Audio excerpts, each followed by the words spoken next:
അല്ലെ, മനസ്സിന് സമാധാനം കിട്ടാൻ, ആ മനസ്സിന് ഒരു ആശ്വാസം കിട്ടാൻ, അല്ലെ, നല്ല കഥകൾ കേൾക്കും പോലെ, നല്ല താരാട്ടുപാട്ട് കേൾക്കും പോലെ, നല്ല നല്ല മനോഹരമായ കവിതകൾ കേൾക്കുന്നത് പോലെ ഒരു സുഖം മറ്റൊന്നിനും കിട്ടില്ല. നല്ല പാട്ടുകൾ, അല്ലെ, നല്ല നാടക ഗാനങ്ങൾ കേൾക്കുമ്പോൾ എന്തൊരു സുഖമായിരിക്കും. മധുരിക്കും ഓർമ്മകളെ മലർമഞ്ചൽ കൊണ്ടുവരൂ, കൊണ്ടുപോകൂ ഞങ്ങളെ മാഞ്ചുവട്ടി മാഞ്ചുവട്ടി. അതൊരു കടലാസിൽ എഴുതിയിട്ട് വായിച്ചു നോക്കൂ. മധുരിക്കും ഓർമ്മകളെ മലർമഞ്ചൽ കൊണ്ടുവരൂ, കൊണ്ടുപോകൂ ഞങ്ങളെയാ മാഞ്ചുവട്ടിൽ. എന്തൊരു സുഖാന്ന് വായിക്കുമ്പോ തന്നെ. പാടുന്നത് വിട്, രണ്ടാമല്ലേ പാട്ട്, അത് എഴുതിയിട്ട് വായിച്ചു നോക്കിയാട്ടെ, എന്തൊരു സുഖാണ്, അല്ലേ. നീലമല പൂങ്കുയിലെ നീ കൂടെ പോരുന്നോ, നീലമല പൂങ്കുയിലെ നീ കൂടെ പോരുന്നോ, നിൻ ചിരിയാൽ ഞാൻ തുടങ്ങിയിട്ട് വരികൾ ഇങ്ങനെ പാടുമ്പോ തന്നെ ആഹാ, എന്തു നല്ല കവിതയാണ്, എന്തു നല്ല കവിതയാണ്.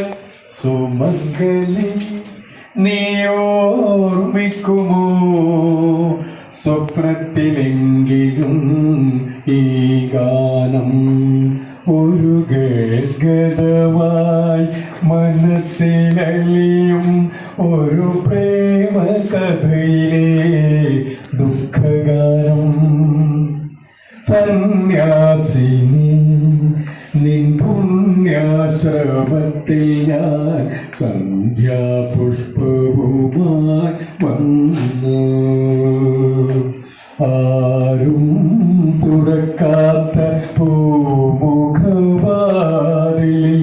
അന്യനെ പോലെ ഞാൻ നിന്നു, സന്യാസിനി.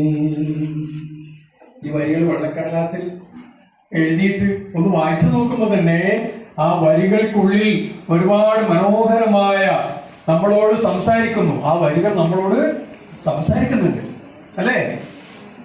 പ്രണയത്തിന്റെ, വിരഹത്തിന്റെ, സ്നേഹത്തിന്റെ ഭാഷ ഈ വരികളിൽ കാണാം. അതാണ് സിനിമാ പാട്ടായാലും നാടകഗാനമായാലും. മാരിവില്ലിൻ തേന്മലരെ മാഞ്ഞു പോകയോ, മാഞ്ഞു പോകയോ. മാരിവില്ലിൻ തേന്മലരെ, നീ ഇങ്ങനെ മാഞ്ഞു പോവുകയാണോ? അയ്യോ, ഇങ്ങനെ പോയാ ഞങ്ങൾ എന്താ ചെയ്യാ, അല്ലേ. നീളെ നീളെ പാടങ്ങളെല്ലാം കൊതിതുള്ളി നിൽക്കവേ, കൊതിതുള്ളി നിൽക്കവേ, തേന്മലർത്തുകാൻ ഉൾക്കൊളുപ്പാകാൻ നീ വരില്ലേ, നീ വരില്ലേ. നീ ഇങ്ങോട്ട് ഇനി വരൂലേ, അത് പോവാണോ? ഈ പാടങ്ങളായ പാടങ്ങൾ മുഴുവനും ദാഹിച്ച് പരവശനായി ഇങ്ങനെ നിന്നെ കാത്തിരിക്കുമ്പോ, ഒരു മഴ പെയ്യാൻ വേണ്ടി കാത്തിരിക്കുമ്പോ നീ ഇങ്ങനെ മാഞ്ഞു പോവുകയാണോ? നീ ഒന്ന് വന്നിട്ട് വേണം, അല്ലേ. ഇങ്ങനെ പ്രകൃതിയോട്, അതുപോലെ ഇങ്ങനെ മേഘങ്ങളോട്, മഴയോട് ഒക്കെ സംസാരിക്കലാണ് കവിത, മനസ്സിലായില്ലേ. അപ്പൊ അങ്ങനെ ഈ പാട്ടുകളിൽ ഇങ്ങനെ നമ്മളോട് ഇങ്ങനെ സംസാരിക്കുന്നത് പോലെ കുറെ കാര്യങ്ങൾ ഇങ്ങനെ വരുമ്പോഴാണ് ഒരു പാട്ടായാലും ഒരു കവിതയായാലും നമ്മുടെ മനസ്സിൽ ഇങ്ങനെ കുളിരി കോരിയിടുക, അല്ലേ. നിങ്ങള് ഇന്നത്തെ വായനാ ദിനം അല്ലേ, ക്ലബുകളുടെ ഉദ്ഘാടനം നിർവഹിച്ചില്ലേ? ആ, വായനാ ദിനമാണ്. ഇന്ന് തൊട്ട് കുറെ ദിവസങ്ങളോളം, അല്ലേ, വായനയ്ക്ക് വേണ്ടി നീക്കിവെക്കുന്ന ഒരാഘോഷമാണ് കേരളത്തിൽ. അതാണ് പൊതുവിദ്യാലയത്തിൽ, പ്രത്യേകിച്ചു പൊതുവിദ്യാലയത്തിൽ വായനാ മാസാചരണം, വായനയുമായി ബന്ധപ്പെട്ട നിരവധി പ്രവർത്തനങ്ങൾ. ഈ വായനയിൽ കേരളത്തിലെ മഹാന്മാരായിട്ടുള്ള കവികളുടെ കവിതകൾ വായിക്കണം, സിനിമയെ കുറിച്ച് പഠിക്കണം, നാടകങ്ങളെ കുറിച്ച് പഠിക്കണം. അതുപോലെ യാത്രാ വിവരണങ്ങൾ, ലോകത്തിന്റെ പല ഭാഗങ്ങളിൽ സഞ്ചരിച്ചു വന്നിട്ട് എഴുതി വെച്ച പുസ്തകങ്ങളുണ്ട് അല്ലെ. അങ്ങനെ വളരെ പ്രശസ്തനായ ഒരു സഞ്ചാര സാഹിത്യകാരന്റെ പേര് പറയാൻ പറ്റുക? പറയൂ. വെറുതെ ഭക്ഷണാപം അല്ലേ? നിങ്ങൾക്ക് ഉത്തരം കിട്ടിയില്ലെങ്കിൽ അയ്യേ നല്ല ഫലം വിചാരിച്ചേ. നിങ്ങൾ പെട്ടെന്ന് എത്തിയും പിടിച്ചോ ഉത്തരം അല്ലേ? S K Pottekkatt. അങ്ങനെ നിരവധി എഴുത്തുകാർ, അവരുടെ പുസ്തകങ്ങൾ. വളരെ ഇഷ്ടപ്പെട്ട ഒരു കഥ എഴുത്തുകാരന്റെ പേര് പറയാൻ പറ്റൂലേ? കുറേ പേരുണ്ട്. അതിലൊരാള് ജൂലൈ 5 ബഷീർ അല്ലേ? വൈക്കം മുഹമ്മദ് ബഷീറിന്റെ ഒരു പുസ്തകത്തിന്റെ പേര് പാട്ടമ്മയുടെയാണ്. പിന്നെ ശബ്ദങ്ങൾ, പിന്നെ ഭൂമിയുടെ അവകാശികൾ, പിന്നെ ഉപ്പൂപ്പാക്ക് രാണി ഉണ്ടായിരുന്നു, പ്രേമലേഖനം, ശബ്ദങ്ങൾ, മതിലുകൾ അല്ലേ? നിരവധി കഥകൾ, മനോഹരമായ കഥകൾ കൊണ്ട് മലയാള ഭാഷയെ, സംസ്കാരത്തെ, നമ്മുടെ എല്ലാം ജീവിതത്തെ ഇങ്ങനെ പാകപ്പെടുത്തിയ ആളാ. ഈ കഥകളെല്ലാം വായിച്ചിട്ടാണ് നമ്മുടെ പൂർവികന്മാർ, ആ കഥകളെല്ലാം വായിച്ചിട്ട് അതിൽ നിന്ന് ഒരുപാട് ആശയം ഉൾക്കൊണ്ടിട്ടാണ് മക്കളെ നിങ്ങൾ ഇങ്ങനെ വേണം, അങ്ങനെ വേണം, അത് ചെയ്യണം, ഇത് ചെയ്യണം, ഈ പ്രകൃതിയോട്, ഈ മരങ്ങളോട് ഒക്കെ ഇഷ്ടമുള്ളവരായിട്ട് മാറണം എന്നെല്ലാം ഈ കഥകൾ നമ്മളെ പഠിപ്പിച്ചിട്ടുണ്ട് അല്ലേ? നമുക്ക് മുമ്പേ ജനിച്ച് ജീവിച്ച് കടന്നുപോയ കവികൾ, എഴുത്തച്ഛൻ, അതിനു മുമ്പ് തൊട്ടേ എഴുതിയ മഹാന്മാരായിട്ടുള്ള കവികൾ, ഉള്ളൂർ കുമാരനാശാൻ, കുഞ്ഞൻ നമ്പ്യാർ, എഴുത്തച്ഛൻ, പിന്നെ ചെറുശ്ശേരി, വയലാർ അല്ലെ? ആരൊരാളൻ കുതിരയെ കെട്ടുവാൻ, ആരൊരാളതിൻ മാർഗം മുടക്കുവാൻ, ദിഗ്വിജയത്തിനും സർഗശക്തിയാം ഇക്കുതിരയെ വിട്ടയക്കുന്നു ഞാൻ. വിശ്വസംസ്കാര വേദിയിൽ പുത്തനാം അശ്വമേധം നടത്തുകയാണു ഞാൻ. നിങ്ങൾ കണ്ടോ ശിരസ്സുയർത്തിപ്പായും എൻ കുതിരയെ, ചെമ്പൻ കുതിരയെ. എന്തൊരുന്മേഷമാണതിൻ കൺകളിൽ, എന്തൊരുത്സാഹമാണതിൻ കാൽകളിൽ. കോടി കോടി പുരുഷാന്തരങ്ങളിൽ കൂടി നേടിയതാണതിൻ സിദ്ധികൾ. അശ്വമേധം എന്ന കവിത ആരെഴുതിയത്? പറഞ്ഞോളൂ, ആരെഴുതിയത്? വിളിച്ചോറി. മതങ്ങളെ സൃഷ്ടിച്ചു, മതങ്ങൾ ദൈവങ്ങളെ സൃഷ്ടിച്ചു. മനുഷ്യനും മതങ്ങളും ദൈവങ്ങളും കൂടി മണ്ണു പങ്കുവെച്ചു, മനസ്സു പങ്കുവെച്ചു. ഹിന്ദുവായി, മുസൽമാനായി, ക്രിസ്ത്യാനിയായി, നമ്മളെ കണ്ടാൽ അറിയാതായി. ഇന്ത്യ ഭ്രാന്താലയമായി. ഇങ്ങനെ മനുഷ്യരെ മനുഷ്യരല്ലാതാക്കി മാറ്റുന്ന എത്ര കൊല്ലം മുമ്പാണ് നോക്കൂ വയലാർ എഴുതിയ പാട്ട്. അച്ഛനും ബാപ്പയും എന്ന സിനിമയ്ക്ക് വേണ്ടി പതിറ്റാണ്ടുകൾക്ക് മുമ്പ് എഴുതിയ ഒരു മനോഹരമായ ഗാനം. അത് ദേശീയ അവാർഡ് കിട്ടിയ പാട്ടാണ്. വയലാറിന് ദേശീയ അവാർഡ്, ഇന്ത്യയിലെ ഏറ്റവും മികച്ച ഗാനരചയിതാവിനുള്ള അവാർഡ് കിട്ടിയ പാട്ടാണ്. ഹിന്ദുവായി, മുസൽമാനായി, ക്രിസ്ത്യാനിയായി, നമ്മളെ കണ്ടാൽ അറിയാനായി. ഇന്ത്യ ഭ്രാന്താലയമായി.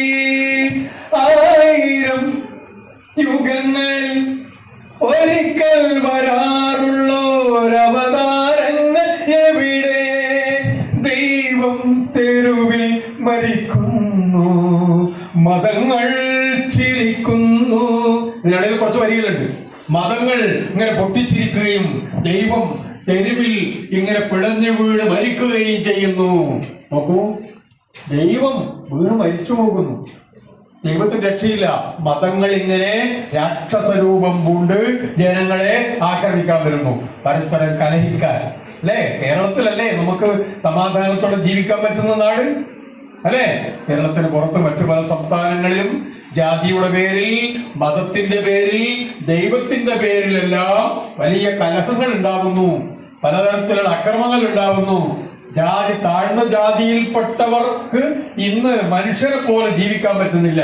എന്നാൽ കേരളത്തിൽ വർഷങ്ങൾക്ക് മുമ്പ് 1920 ആ കാലഘട്ടത്തിൽ ഒരു 100-105 കൊല്ലം മുമ്പേ കേരളത്തിലെ ജനങ്ങളെ മനുഷ്യരായിട്ട് മാറ്റാൻ, എല്ലാവരും ജാതിയോ മതമോ ഒന്നല്ല, ഒരു ജാതി ഒരു മതം ഒരു ദൈവം ഓർമ്മ വേണമേ അദ്വൈത മന്ത്രം.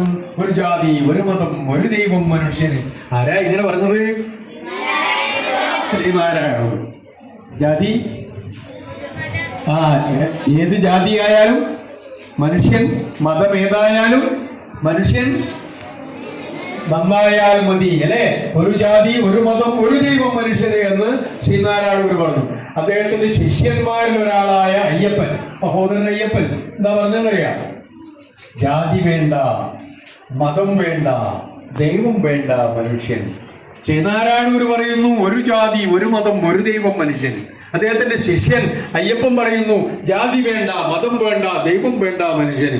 മറ്റ് ശിഷ്യന്മാരെല്ലാം കൂടി ഗുരുവിന്റെ അടുത്ത് വന്നിട്ട് പറഞ്ഞു, ഗുരു അങ്ങ് പറയുന്നു ഒരു ജാതി ഒരു മതം ഒരു ദൈവം മനുഷ്യന്, അങ്ങയുടെ ശിഷ്യൻ പറയുന്നു ജാതി വേണ്ട, മതം വേണ്ട, ദൈവം വേണ്ട മനുഷ്യന്. ഇതെങ്ങനെയാ ശരിയാവുക ഗുരു? അപ്പൊ ഗുരു ഇതെല്ലാം കേട്ടിട്ട് പരാതി പറയാൻ വേണ്ടി വന്നവരോട് പറഞ്ഞു, ഞാൻ പറഞ്ഞതിന്റെ പൊരുളും ഞാൻ പറഞ്ഞതിന്റെ അർത്ഥവും അയ്യപ്പൻ പറഞ്ഞതിന്റെ അർത്ഥമെല്ലാം ഒന്നാണെന്ന് നിങ്ങൾക്ക് മെല്ലെ മനസ്സിലായിക്കോളും. മനസ്സിലായി? അവര് തിരിച്ചുപോയി ആലോചിച്ചു. നോക്കുമ്പോ ഗുരു എന്താ പറഞ്ഞത്? ഒരു ജാതി ഒരു മതം. ഏത് ജാതി? അത് മനുഷ്യജാതി. അയ്യപ്പൻ പറഞ്ഞു ജാതി വേണ്ട. വേണ്ടെന്ന് പറഞ്ഞ ജാതി ഏതാ? പല ജാതി വേണ്ട എന്ന് അയ്യപ്പൻ പറഞ്ഞതും ഒരു ജാതി മനുഷ്യജാതി മതി എന്ന് പറഞ്ഞ ഗുരു പറഞ്ഞത് ഒന്നല്ലേ? ഇങ്ങനെ നമ്മുടെ നാട്ടിലെ ജനങ്ങളെ ഇങ്ങനെ മനുഷ്യരാക്കി മാറ്റാൻ വേണ്ടി ആ കാലഘട്ടത്തിൽ നടന്ന നിരവധി പ്രവർത്തനങ്ങളുണ്ട്, സമൂഹത്തിലെ ഇടപെടലുകൾ. നമ്മുടെ നാടിനെ മനസ്സിൽ, ജനങ്ങളുടെ മനസ്സിൽ അടിഞ്ഞുകൂടിയ അന്ധവിശ്വാസങ്ങൾ, അനാചാരങ്ങൾ, ജാതി ചിന്ത എല്ലാം ഇങ്ങനെ കഴുകി വൃത്തിയാക്കണ്ടേ? നമ്മൾ ആരായ? ആത്യന്തികമായി നമ്മൾ ആരാ? മനുഷ്യൻ. ആത്യന്തികമായി നമ്മൾ ആരാ? മറ്റുള്ളതെല്ലാം അതിന്റെ വഴിക്ക് വന്നോളം പോയിക്കോട്ടെ. ജാതിയോ മതമോ വിശ്വാസമില്ലായ്മയോ ഒന്നും നമുക്ക് വിഷയമല്ല. നമുക്ക് ഒരു കാര്യത്തിൽ നിർബന്ധമാണ്, നമ്മൾ ആരാ? നമ്മുടെ വിശപ്പ് ഒരുപോലെയല്ലേ? നമ്മുടെ കണ്ണുനീർ ഒരുപോലെയല്ലേ? നമ്മുടെ വിയർപ്പ് ഒരുപോലെയല്ലേ? അപ്പൊ പിന്നെ എന്തിനാ മറ്റെന്തെങ്കിലും ചിന്ത? ഇവിടെ അലട്ടാൻ പാടുണ്ടോ? ഇന്ത്യ പെറ്റ മക്കൾ നമ്മളെന്നും ഒന്ന്, ഹിന്ദുവല്ല ക്രിസ്ത്യനല്ല നമ്മൾ മനുഷ്യർ. ഇന്ത്യ പെറ്റ മക്കൾ നമ്മളെന്നും ഒന്ന്, ഹിന്ദുവല്ല ക്രിസ്ത്യനല്ല നമ്മൾ മനുഷ്യർ. മുസ്ലിമല്ല ജൈനനല്ല പാഴ്സിയല്ല, ഭാരതീയ നമ്മൾ മനുഷ്യർ. പലതരം പലനിറം ഭാഷവേഷഭൂഷകൾ, പലതരം പലനിറം ഭാഷവേഷഭൂഷകൾ. ഇന്ത്യ പെറ്റ മക്കൾ നമ്മളെന്നും ഒന്നേ, ഹിന്ദുവല്ല ക്രിസ്ത്യനല്ല നമ്മൾ മനുഷ്യർ. ഒരു നിറം ഒരേ നിറം, വിഷം ഒരു നിറം, വേദനയ്ക്കൊരേ നിറം, കണ്ണുനീരേ വിധം. ഒരു നിറം ഒരേ നിറം, വിഷം ഒരു നിറം, വേദനയ്ക്കൊരേ നിറം, കണ്ണുനീരേ വിധം. രക്തമൊക്കെ ഒരു നിറം, വിയർപ്പിനൊറ്റ ഭാഷയാ. ഇന്ത്യ പെറ്റ മക്കൾ നമ്മളെന്നും ഹിന്ദുവല്ല ക്രിസ്ത്യനല്ല പിന്നെ പിന്നെ ആര്? നമ്മൾ മനുഷ്യർ. നമ്മൾ മനുഷ്യർ. എല്ലാവരും പറഞ്ഞിട്ട് നമ്മൾ മനുഷ്യർ.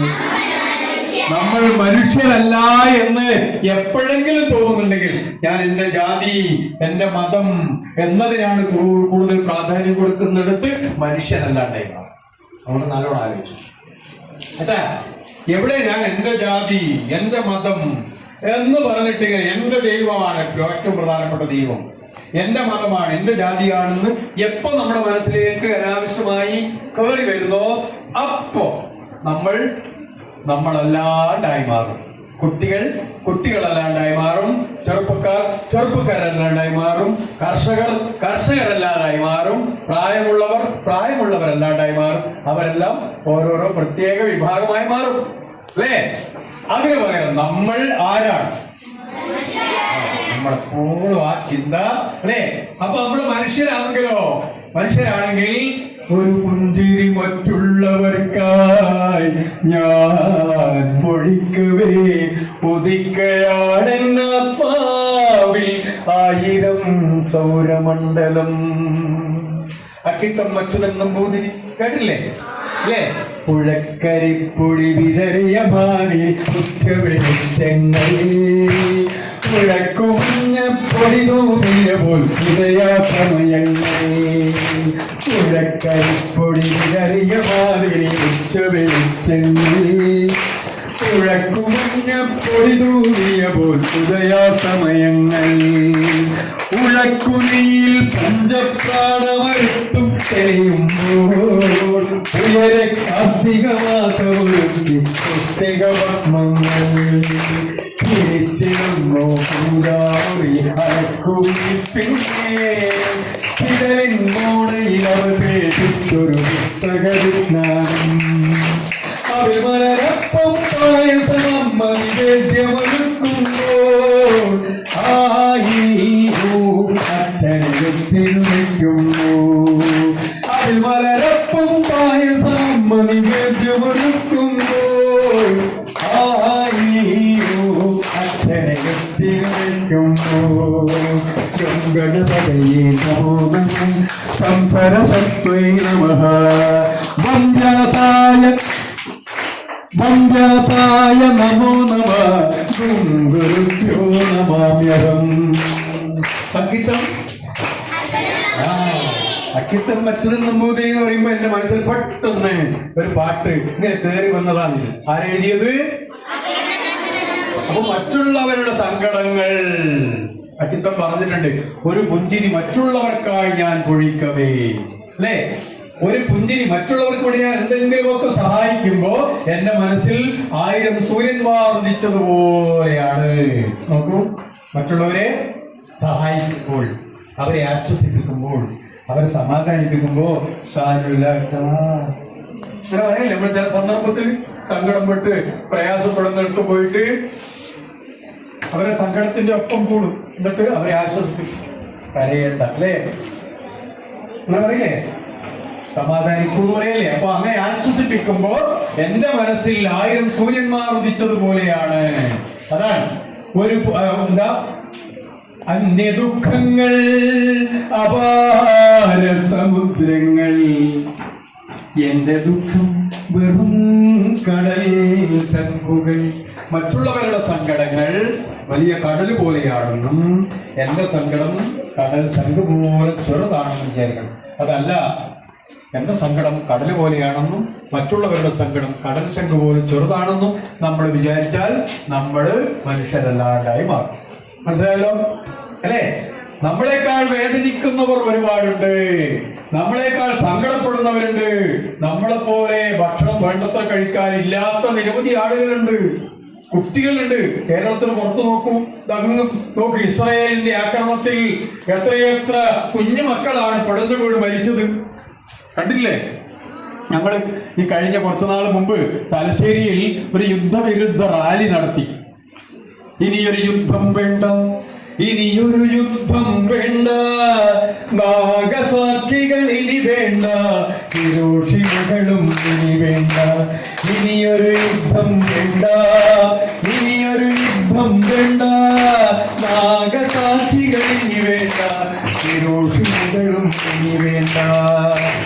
പാട്ടുപാടി ഞങ്ങൾ ഇങ്ങനെ ഒരു പട്ടണം ചുറ്റി എന്നിട്ട് ഒരു സ്ഥലത്തെത്തിയിട്ട് ആ വേദിയിൽ നിങ്ങളെ വേദനിപ്പിച്ച സങ്കടപ്പെട്ടു പോകുന്ന ഒരു സംഭവം നടന്നു. എന്താണെന്നറിയോ?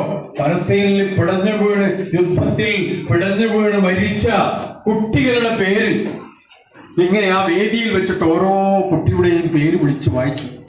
ആലോചിച്ചു നോക്കട്ടെ, നിങ്ങളെപ്പോലെ നിങ്ങളെക്കാൾ പിറന്നപാടുള്ള കുഞ്ഞുമക്കൾ, സ്കൂളിൽ ബോംബിട്ട് ചെത്ത കുട്ടികൾ, അഭയാർത്ഥി കേന്ദ്രങ്ങളിൽ, ആശുപത്രികളിൽ ബോംബിടുന്നു. എന്നിട്ട് അവിടെ രക്ഷപ്പെടാൻ വേണ്ടി ആശുപത്രി പോകുന്നത്, അവിടെ ബോംബിട്ടാലോ? ഇങ്ങനെ കുഞ്ഞുമക്കളുടെ പേര് അവിടെ നിന്ന് ഇങ്ങനെ വായിച്ചു. അപ്പൊ ഇനിയൊരു യുദ്ധം വേണ്ട. അപ്പൊ നമ്മൾ മറ്റുള്ളവരുടെ ലോകത്തെവിടെയായാൽ ആരുടെയെങ്കിലും പുറത്ത് ചാട്ടവാറടി വീഴുമ്പോൾ അതെന്റെ പുറത്താണെന്ന് നമുക്ക് തോന്നുന്നുണ്ടോ ഇല്ലയോ? അവിടെയാണ് നമ്മൾ മനുഷ്യരായി മാറുന്നത്, അല്ലേ? അല്ലെങ്കിൽ ഞാൻ എന്നെ മാത്രം ഇഷ്ടപ്പെടുന്നവരായി മാറും. മറ്റുള്ളവർക്ക് എന്ത് സംഭവിച്ചാൽ എനിക്കെന്താ എന്ന് വിചാരിച്ച് കുറച്ചാൾ കഴിയുമ്പോൾ എന്റെ വീട്ടിലും എന്തെങ്കിലും ഒക്കെ സംഭവിക്കുമ്പോഴാണ് നമ്മളിങ്ങനെ പെട്ടെന്ന് ഉണർന്നിട്ട് കാര്യമില്ല. നേരത്തെ ഉണരണം എന്ന് പറഞ്ഞാൽ അപകടങ്ങളെ മുൻകൂട്ടി കാണണം. ഇതാണ് നമ്മുടെ നാട്ടിലേക്കും നമ്മുടെ വീട്ടിലേക്കും ചില അപകടങ്ങൾ വരാനുണ്ട്. അതുകൊണ്ട് ആ അപകടങ്ങൾ വരാതിരിക്കാൻ നമ്മളെപ്പോഴും ജാഗ്രതയോടെ ഇരിക്കണം. ഒറ്റ മാർഗ്ഗമേ നമുക്കുള്ളൂ, നല്ല കുട്ടികളായി മനുഷ്യത്വമുള്ളവരായി വായിച്ച് വളരുക, ചിന്തിച്ച് വിവേകം നേടുക. ആരാ ഇങ്ങനെ പറഞ്ഞത്? അല്ലേ? വായിച്ച് വളരുക, ചിന്തിച്ച് വിവേകം നേടുക. അതാണ്, വേറെ ഒന്നും വേണ്ട, ഇത്രയേ വേണ്ടൂ. വായിച്ച് വളരാൻ, നല്ല സ്വപ്നങ്ങൾ കാണാൻ, അല്ലേ? നല്ല സ്വപ്നങ്ങൾ കാണാനും ആ സ്വപ്നങ്ങൾ യാഥാർത്ഥ്യമാക്കാൻ, ആ സ്വപ്നം എൻ്റെ ജീവിതത്തിൽ യാഥാർത്ഥ്യമാവാൻ, നടപ്പിലാവാൻ ഞാൻ നിരന്തരമായി പ്രവർത്തിക്കുകയും ചെയ്യുക, പഠിക്കുകയും പ്രവർത്തിക്കുകയും ചെയ്യുക, അല്ലേ? അങ്ങനെയാണ്. അങ്ങനെ ചെയ്താലോ നമ്മളെ മാത്രം ഇഷ്ടപ്പെടുന്നവരായിട്ട് മാറില്ല. നമ്മളെ മാത്രം ഇഷ്ടപ്പെടല്ലപ്പാ, നിങ്ങളെ മാത്രം ഇഷ്ടപ്പെടല്ലപ്പാ, നമ്മളെ മാത്രം ഇഷ്ടപ്പെടല്ലപ്പാ, നിങ്ങളെ മാത്രം ഇഷ്ടപ്പെടല്ലപ്പാ. ഒരമ്മ പെറ്റതുപോലെ നിങ്ങളും അങ്ങനെ തന്നെയാ, ഒരമ്മ പെറ്റതുപോലെ നമ്മളും അങ്ങനെ തന്നെയാ, ഒരമ്മ പെറ്റതുപോലെ നിങ്ങളും അങ്ങനെ തന്നെയാ, ഒരമ്മ പെറ്റതുപോലെ എല്ലാരും അങ്ങനെ തന്നെയാ.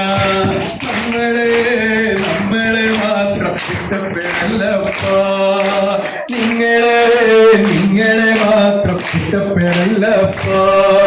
ഒരമ്മ പെറ്റതുപോലെ നമ്മളും അങ്ങനെ തന്നെയാ, ഒരമ്മ പെറ്റതുപോലെ എല്ലാരും അങ്ങനെ തന്നെയാ, ഒരമ്മ പെറ്റതുപോലെ എല്ലാരും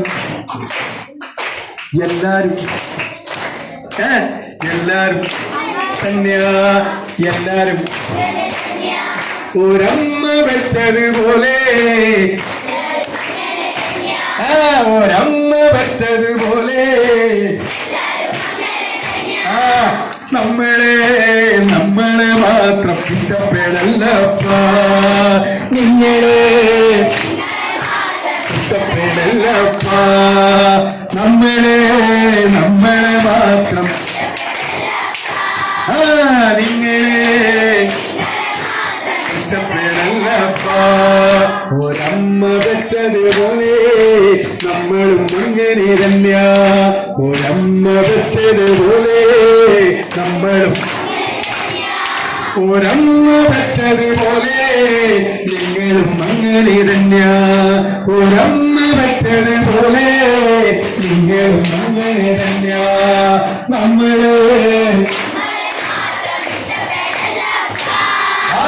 നിങ്ങളെ മാത്രം ഇഷ്ടപ്പെടല്ലപ്പാ, ഒരമ്മ പെറ്റതുപോലെ നമ്മളും അങ്ങനെ തന്നെയാ, ഒരമ്മ പെറ്റതുപോലെ എല്ലാരും അങ്ങനെ തന്നെയാ, ഒരമ്മ പെറ്റതുപോലെ എല്ലാരും അങ്ങനെ തന്നെയാ, എല്ലാരും അങ്ങനെ തന്നെയാ. എല്ലാരും അങ്ങനെ തന്നെ, എല്ലാരും അങ്ങനെ തന്നെ.